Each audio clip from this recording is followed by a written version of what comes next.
Tava aquele telefone do quarto com a luzinha vermelha, Evacuation Hotel. O nosso hotel era na beira da praia. Pega passaporte, pega o vestido, ele larga vestido, acabou o casamento, embora. Eu me despedi da família com testamento e tudo.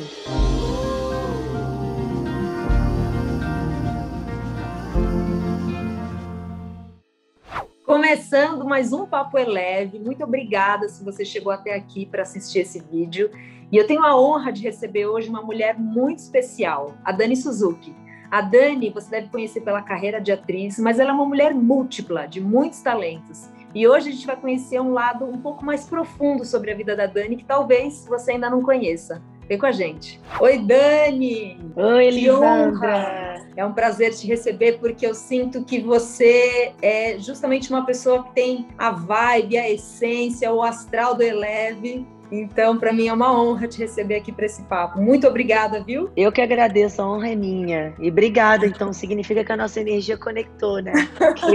E até aproveitando isso, assim, Dani, quero te fazer uma pergunta para começar, porque eu sinto que você é uma mulher múltipla, né? Uma mulher multifacetada, é bailarina, é atriz, é yogi, é capoeirista, é mãe, é diretora, é produtora. E eu tenho muita vontade de saber se você começou muito cedo, assim, como foi desenvolver múltiplos talentos? Comecei cedo, muito por conta do balé. Meus pais são atletas e eles juntos fizeram uma academia. Eu cresci desde os meus 3, 4 anos fazendo balé, todos era balé, jazz, ginástica olímpica, judô. Então eu cresci muito conectada ao esporte. Com 9 anos eu entrei na escola de dança do Teatro Municipal e lá que surgiram os primeiros testes para comercial de TV, que eles selecionavam as bailarinas. E aí eu comecei a fazer alguns musicais também, além dos comerciais de TV. E aí essa vida, né, na televisão artística começou a se abrir para mim ali, ainda criança, né? Depois, por um período, aquilo mudou, no período da adolescência, que estava mais voltado para a área de modelo. Era na época que tinha muito essa coisa de agência de modelo para comerciais. E eu achei que eu ia seguir uma outra profissão. Eu cheguei a me formar em desenho industrial pela PUC. Eu queria trabalhar com desenho animado.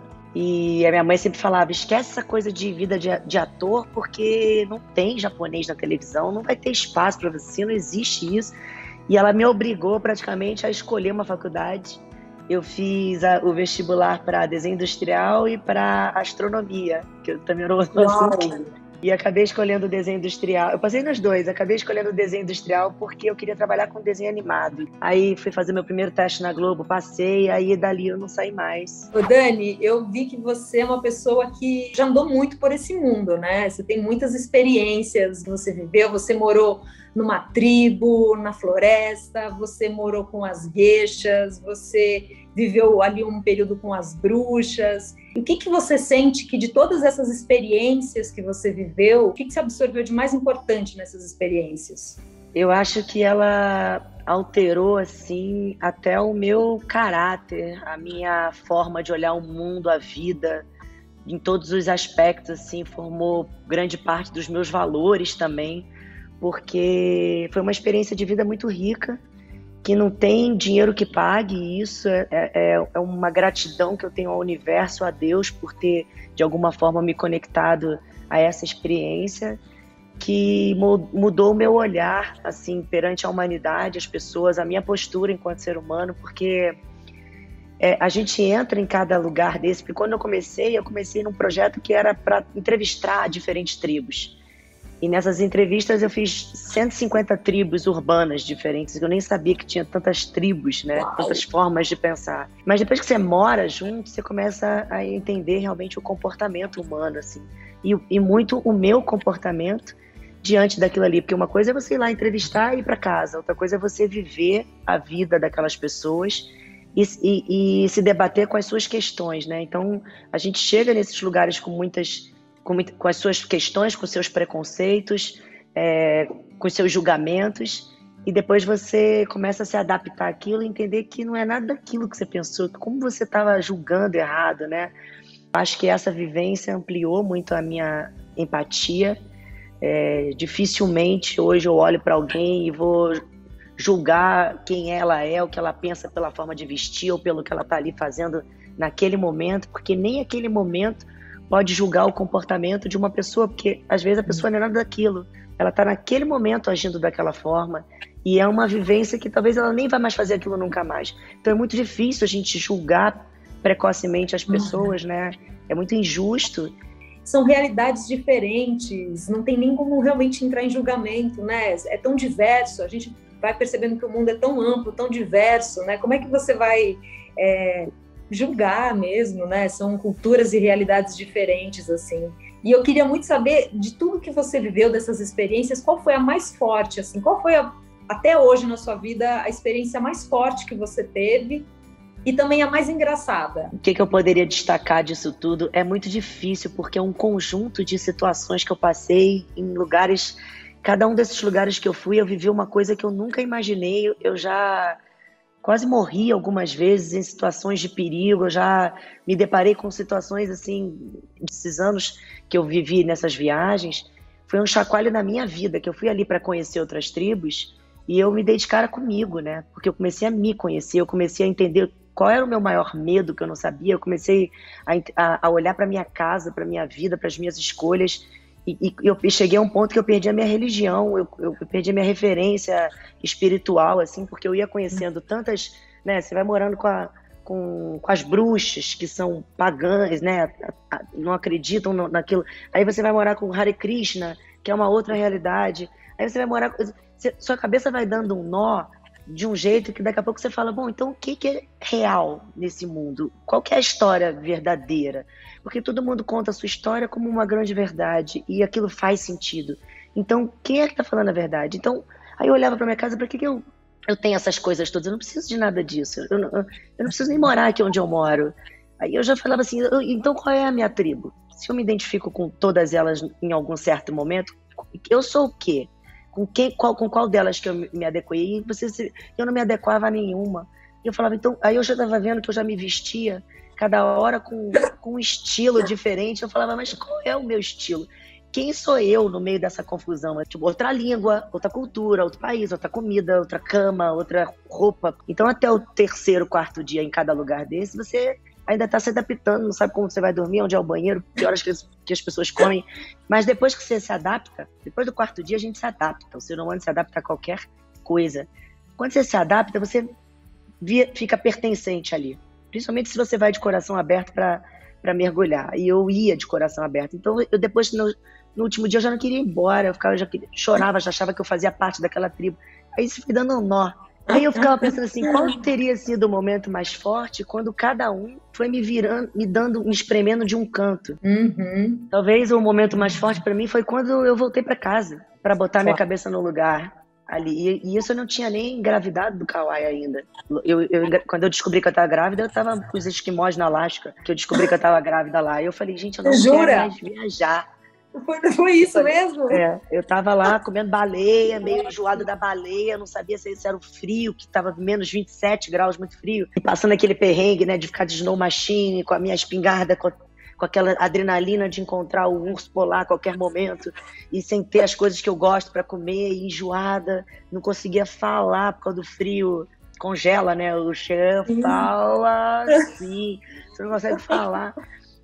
Eu falei, é isso que tá me dando tonteira? Não, eu tava grávida. E aí, quando eu voltei, eu achei que eu não queria mais viajar. E quando o Kauai nasceu, com 4 meses, eu voltei a fazer programas de viagem, carregando o Kauai, só que pelo Brasil. E aí eu também fui entendendo como o Brasil parecia que eu tava em outro país. Chega uma hora que você fala assim, entende, assim, acho que minha maior lição dessas viagens todas foi entender que a minha casa é dentro de mim. É isso aqui, que não importa o país que eu morar, aonde eu morar, eu sou minha casa.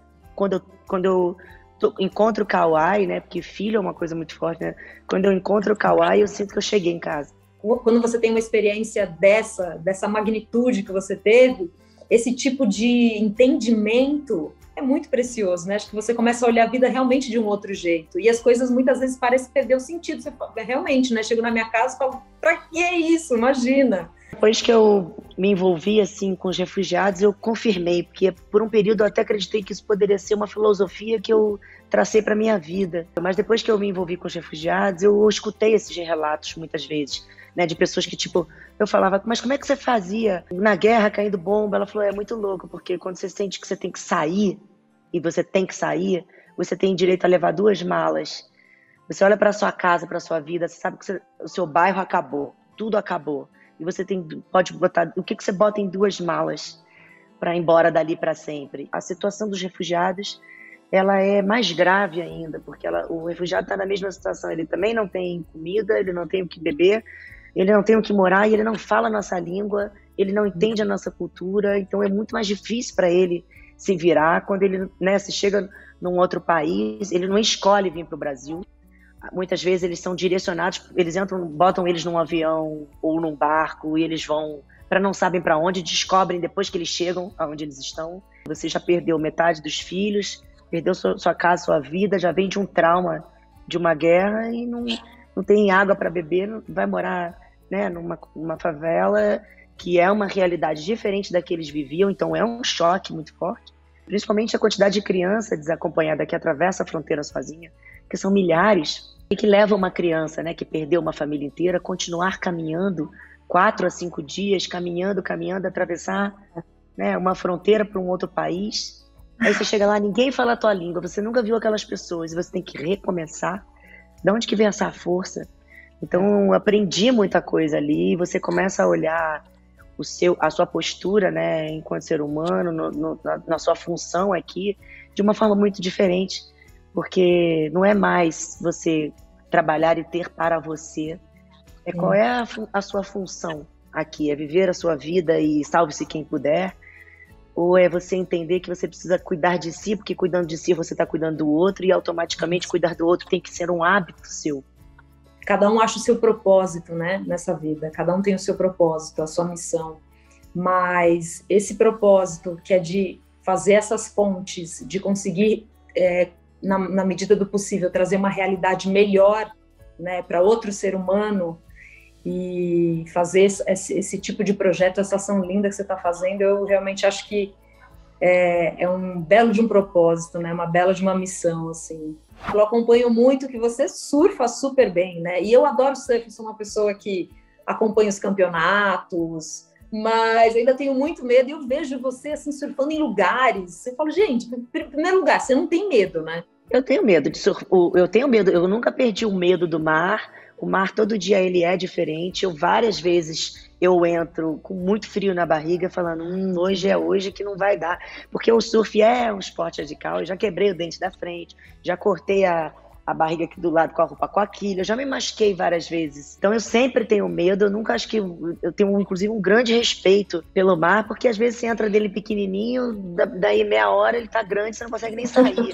Mas eu me aventuro, assim, a vencer esses medos, porque toda vez que eu vou com medo, e eu consigo surfar, eu consigo pegar onda, e a hora que eu saio da água, eu me sinto tão grande, eu me sinto tão feliz de não ter desistido, eu me sinto que... E esse sentimento, ele se repete tantas vezes, porque às vezes quando eu ganho confiança, eu falo, nossa, eu tô surfando bem, esse mar tá tranquilo, vou entrar, já entrei em mares piores, e eu tomo uma lascada ali no mar pequeno, por exemplo, eu volto de novo no meu lugar. Então, eu já percebia que as situações reais de perigo, que eu quase morri, né, assim, pouso forçado de avião, não sei o que, coisas de tsunami, as coisas reais que eram perigos reais. Você passou por um tsunami? Eu não sentia medo. Passei no Havaí quando o Cancauá na minha barriga. Eu me despedi da família com testamento e tudo. Foi quando eu engravidei do Kauai, foi uma gravidez de susto. E aí fui com o pai dele para casa da minha irmã na Flórida fazer enxoval, não sei o quê. O Kauai já estava com 5 meses. E eu falei, já que a gente está aqui, vou voltar para o Brasil, ficar fazendo esses casamentos grandes, gasta dinheiro, uma besteira, vamos viajar? Porque diz que depois que a gente tem filho, custa pra gente viajar, você não vai surfar tão cedo, a gente já está nos Estados Unidos. Aí eu falei pro pai dele, você não quer surfar no Havaí? Você nunca foi pro Havaí? Pô, você tá falando sério? Eu falei, e a gente casa no Havaí, e aí não precisa fazer festa, aí casa só a gente. Aí, topo. Eu falei, então tá. E aí eu fiz meu vestido em 4 dias. Colei com cola quente, que eu não sabia costurar direito. Aí botei os bordados, fiz aqueles botõezinhos todos. Eu fiquei 4 dias lá na casa da minha irmã, comprando as rendas e fazendo meu próprio vestido. Eu que fiz. Gente, aí a mulher contratei é muito um fotógrafo pela internet. Marquei o lugar pra gente se casar no cartório. E a gente foi. Trocamos um rádio, foi pro hotel e fomos dormir. A gente tava cansado. E 10 da noite, tô vendo... na CNN, Warning, Hawaii, evacuation.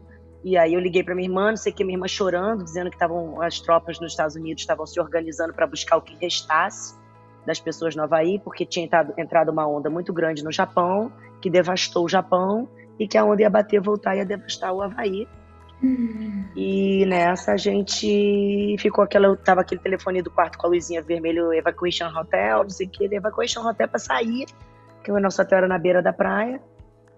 Pega passaporte, pega o vestido, ele larga vestido, não tem casamento, uma loucura, larga o vestido, eu falei, não, casamento, acabou o casamento, vambora, pega papel higiênico, papel toalha, edredom, travesseiro.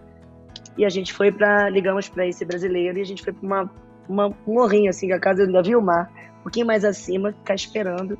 Aí as webcams todas ficam, todos os canais de TV, é o mesmo canal, é a webcam do mar, aí você vê a água entrando, o chão, os barquinhos flutuando, e a água, a cada 2 minutos, cravado no relógio, a água sai e os barcos ficam de novo no chão de pedra. E esse é o maior alerta de que a onda vai entrar a qualquer momento. E a gente ficou esperando a onda entrar, liguei pra cá, pra minha irmã. Minha mãe estava nos Estados Unidos chorando, não conseguia nem falar. E eu falei, olha, bom, eu acho que eu não vou voltar. Então anota minhas senhas do banco, tudo que eu tenho, quem vão ficar meus cachorros. Eu fui destinando as minhas coisas. Nessa, assim, despedi, o pai do Kauai não quis despedir, a gente ficou aguardando aquela onda, a onda não entrou meia-noite, 1 da manhã, 2 da manhã, 4 da manhã, quando foi 9 da manhã, minha barriga dura já. Eu, calma, estacionei o carro perto de onde eu conseguiria subir para um telhado, passar por uma árvore, e falei, bom, em último caso, vou ficar ali em cima, guardando meu último pontinho de bateria. Quando foi 10 da manhã, eles liberaram para quem quisesse voltar no hotel para buscar passaporte. Eu voltei para buscar o vestido. Ele, você não vai? Eu falei, eu vou lá buscar o vestido. Voltei, busquei o vestido. Eu colei com cola quente esse vestido. Você acha que 4 dias? Eu que fiz? Não. No final das contas, eu consegui casar às 4h30 da tarde. Liguei para o padre. Ele falou, olha, as praias estão interditadas. O dia inteiro vai ficar em alerta do tsunami. Ele falou, você quer arriscar? Eu falei, quero, que eu vim aqui para isso. E 4h30 da tarde a gente casou. Foi dando aquele final de tarde lindo, e a gente casou ali. Fui buscar as flores ainda correndo, porque você tem que botar a lei havaiana, tem que botar a lei na cabeça, né? Tem todo um esquema para você casar. Casei e dali a gente foi para Kauai. Meu filho se chama Kauai, a gente fez a lua de mel em Kauai. Mas a gente estava falando justamente do surf, e eu tive uma experiência com esse professor que estava me ensinando a surfar, que ele dizia assim para mim, você não tá brigando com a onda, relaxa, você e a onda uma coisa só. Aí ele era maravilhoso, ele falava assim, mulher, eu vou te colocar nessa próxima onda, você se empodera e você suba nessa prancha. E eu achava sensacional, assim, porque tinha uma sabedoria simples, né, de uma sabedoria simples e profunda, de entender a natureza. E só para concluir essa história do surf, eu queria saber o que o surf te ensina. Nossa, ele me ensina todo dia, porque primeiro ele me ensina sobre os meus próprios medos, que ele realmente me coloca num lugar assim de desafio toda vez. Primeiro, o desafio de levantar da cama umas 5 da manhã no escuro, com a preguiça, com o cansaço, que às vezes eu tô com uma dor no corpo que eu acho que não vai dar, eu falo, não vou ter força para remar, se eu entrar no mar assim eu vou morrer ali. E eu vou. E eu saio diferente. Então ele me desafia na hora de eu começar a conquistar minha independência ali sozinha, porque a gente entra às vezes junto, às vezes uma pessoa vai com um monte de gente na frente e você fica para trás. Então eu tenho vários ensinamentos ali, às vezes eu sento ali na prancha, não pego onda nenhuma, mas eu vejo, fico olhando os pássaros, eu olho meus amigos, eu sinto aquela leveza, é um momento que eu esqueço meu celular.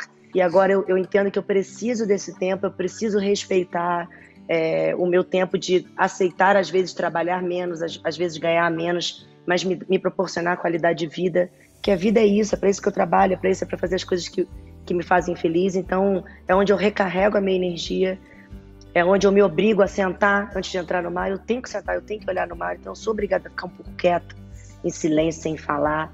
E como a gente arruma a historinha para deixar de fazer as coisas.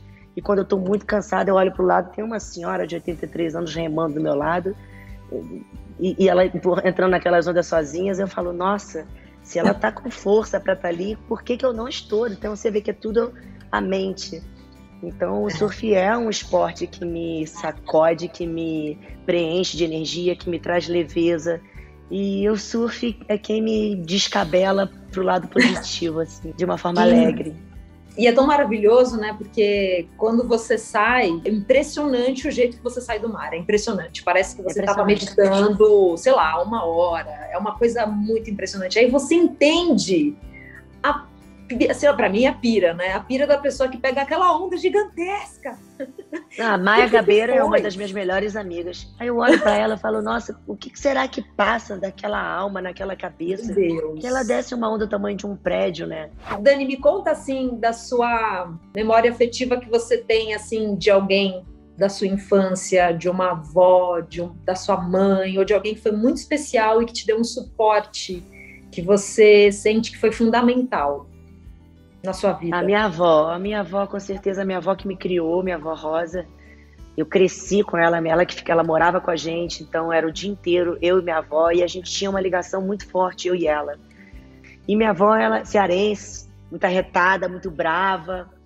Ela tinha um lado dela ser muito brava, mas ela tinha um lado dela muito conectado à fé. Ela era uma mulher muito religiosa, muito apegada. 6 horas da tarde ela ajoelhava e rezava todo no radinho lá da Tupi, Rádio Tupi, que ela escutava a oração 6 da tarde, todos os dias, a Ave Maria. Estava tocando às 6 da tarde lá em casa. A minha avó faleceu dentro de casa comigo. Quando ela faleceu, ela sempre dizia, quando eu morrer eu quero estar com você. Ela ficava, mas por que eu?